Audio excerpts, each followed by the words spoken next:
In 1978, on May 8th at 5 p.m., Reinhold Messner stood on the summit of Mount Everest. He was the first human being in history to reach the top of the world without supplemental oxygen. No tanks, no mask, no artificial air, just his body, the mountain, and the thin but brutal atmosphere of 29,000 feet above sea level. He later described the experience this way. He said he was no longer himself, that the altitude without oxygen, the self, becomes porous.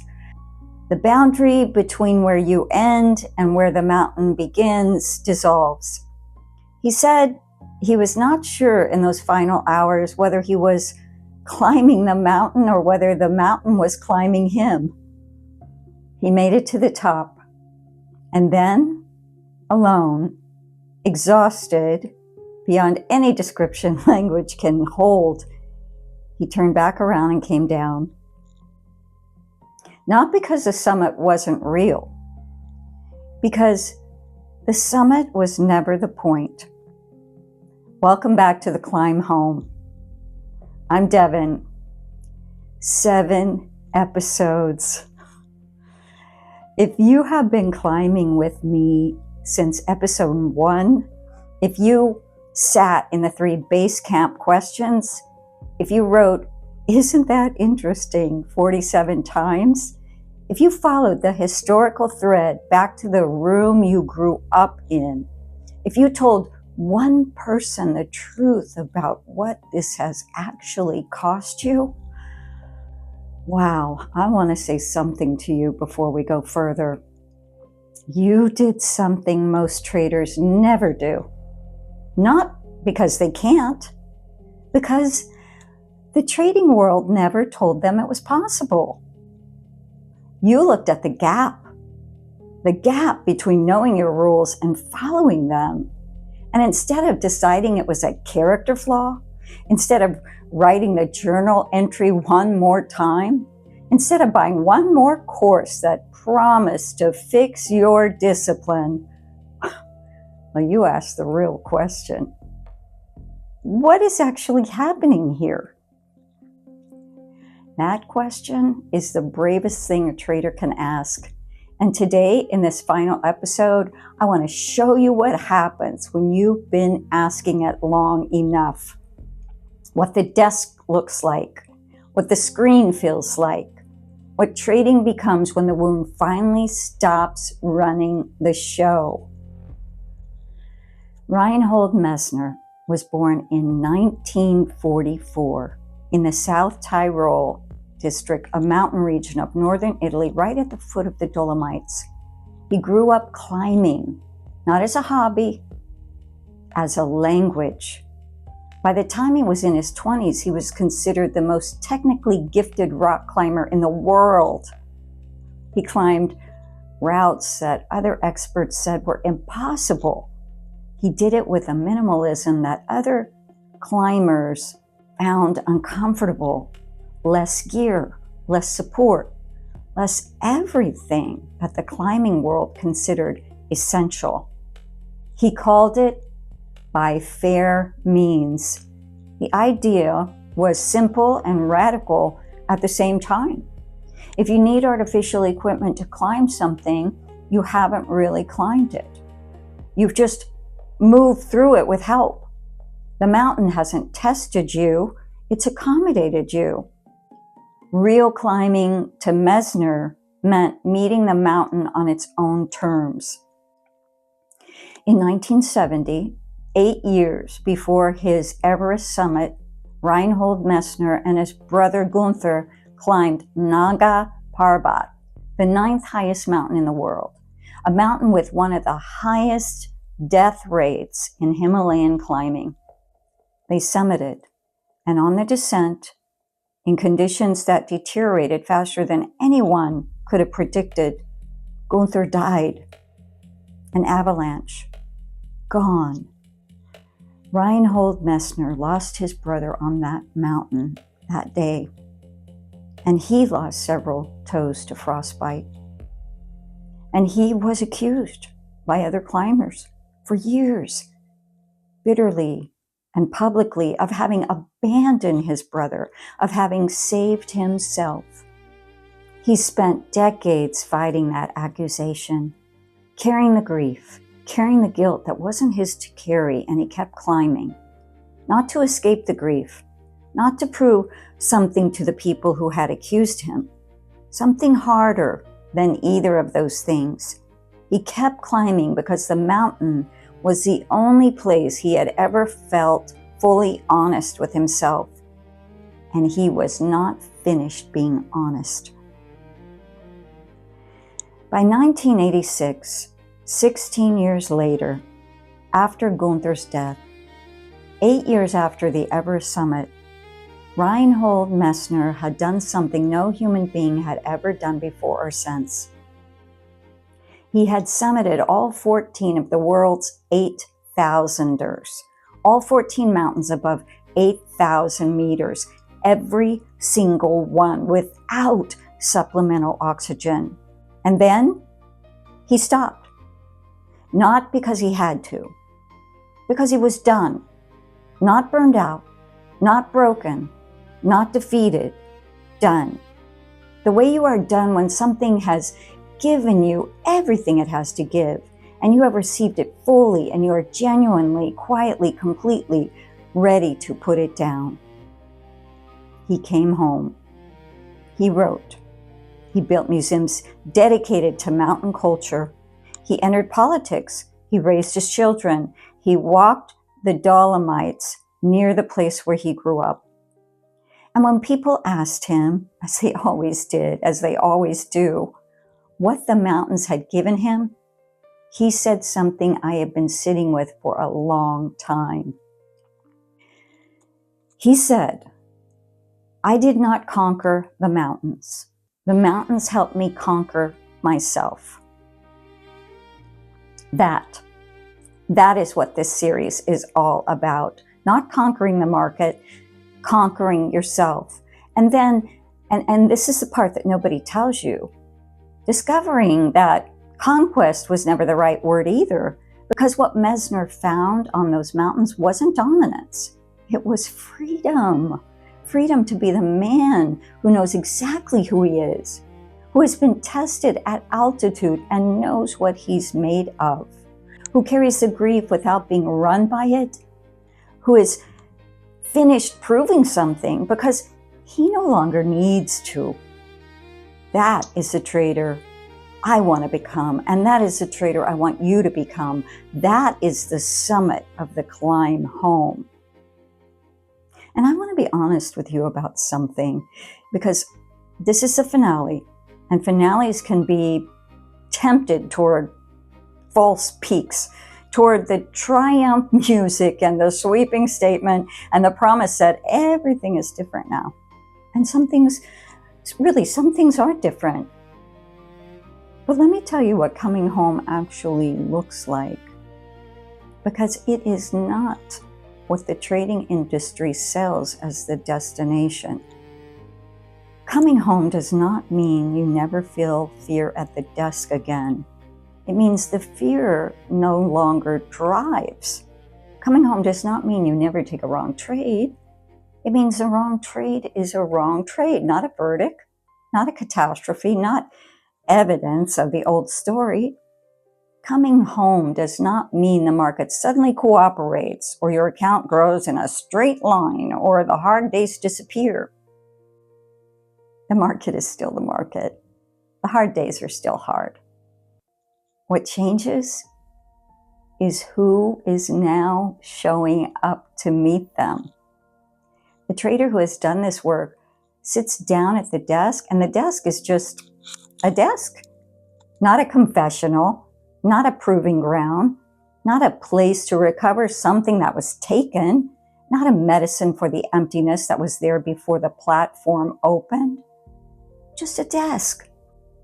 The healed trader notices the revenge trade impulse and feels curious about it instead of hijacked by it. They take a loss and it lands in the body. They feel it. They name it. They let it move through. and then they close the platform. Not because they have more discipline, because they are no longer at war with themselves. They hit their daily target and they feel genuinely, quietly, completely enough. They trade from wholeness, not from the wound. And here is what I want you to understand about trading from wholeness. It is not the absence of difficulty. It is the presence of yourself, fully, honestly, without the armor of the story, without the urgency of the wound, without the desperate reaching for something the market was never designed to give. I want to give you something concrete to carry from this episode. Not a practice, not a question to sit with, a description. 4 things that actually change when the wound stops running the desk. The first thing that changes is your relationship with loss.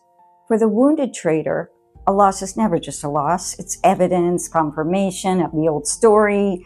The shame arrives hot and fast, and the revenge trade is already loading before the position is fully closed. For the healed trader, a loss is data. Not neutral data. It still stings. It still registers. The body still feels it, but it moves through. It doesn't stick. It doesn't compound into a verdict. It doesn't open the door to the version of you that was 8 years old and needed to fix something that was never yours to fix. It is just information. And information you can work with. Information we can work with. The second thing that changes is your relationship with winning. For the wounded trader, a win is medicine.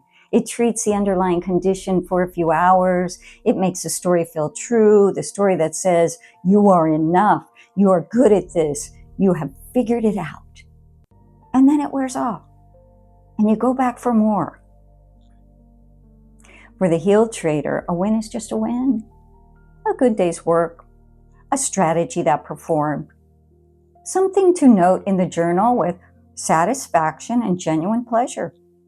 And then the platform closes. Not because the discipline is stronger, because the hunger is gone, because the win doesn't have to be medicine anymore, because the underlying condition has been treated at the source. The third thing that changes is your relationship with your plan. For the wounded trader, a plan is an authority figure, something to comply with or defy, something that was written in a calm moment by a smarter version of you, and then that activated version of you at 10:47 on a 2-loss Tuesday is absolutely certain. It doesn't apply to the specific situation. For the healed trader, the plan is a love letter written to yourself, by yourself, in a moment of clarity and self-care. And following it is not compliance. It's the fullest expression of who you've become. The fourth thing that changes is the quietest one, and it is the most important. For the wounded trader, there is always a voice, you know the one that runs commentary on every trade, every loss, every hesitation, every override, the one that sounds like the worst version of every critical thing anyone ever said to you. You did it again. You'll never get this right. You're becoming what you're most afraid of becoming. For the healed trader, that voice gets quieter, not silent, not immediately, not all at once, but quieter. And in the space where that voice used to live, something else moves in. Something that sounds less like a verdict and more like, isn't that interesting? The curiosity that began in episode 2, the warm, non-judgmental, genuinely open curiosity that you have been practicing episode by episode, base camp by base camp. That becomes the voice at the desk. And that voice changes everything. When Reinhold Messner finished his last 8,000er in 1986, when he walked off that final summit and knew in his body that this chapter was complete, he didn't announce it with fanfare. He went home, to the Dolomites, to the valleys, to the ordinary, beautiful, unheroic dailiness of a life that has been waiting for him while he was on the mountains. And people asked him, didn't he miss it? The summits, the altitude, the feeling of being at the edge of what a human body can do. He said, the mountains gave me everything. And now I have everything they gave me. I carry it everywhere I go. It is my hope that this is what this work gives you, not just better trading. Everything that trading was reaching for, the safety, the proof, the feeling of enough, you carry it everywhere you go. Not because the market finally gave it to you, because you finally stopped asking the market to give it to you and went to find where it actually lived. In the work, in the honesty, in the thread followed all the way back, in the room where the wound started and the compassion that met it there. In the Sherpa who climbed beside you, in the curiosity that replaced the verdict, in the quiet, the specific, earned, unshakable quiet of a trader who knows exactly who they are. This is the last piece of gear I'm going to give you, and it is different from all the others. The other exercises ask you to look, to examine, to follow the thread, to sit with what came up. This one asks you to arrive. I want you to find somewhere quiet, away from the desk, away from the screen, somewhere that feels like it's yours. And I want you to write in as much honest detail as you can the answer to this. Who am I as a trader when the wound is no longer running the show? Not who you want to be, not the aspirational version. Who you actually are right now. After this climb, after this work, after these questions and these threads and these honest pages, who is the trader that has emerged? What do they feel like at the desk in the morning? What do they do after a loss? What do they do after a win? What does a relationship with their plan look like? What does the voice sound like now? The one that runs commentary. What does it say? And then one more question. The last one, the one that closes the series. What is the life, the specific, real, beautiful, waiting life that this trader gets to live? Write it, all of it. Don't edit, don't be modest. Don't perform the humble version. Write the life that has been waiting because you climbed for it and it is yours. I want to offer you something before we go.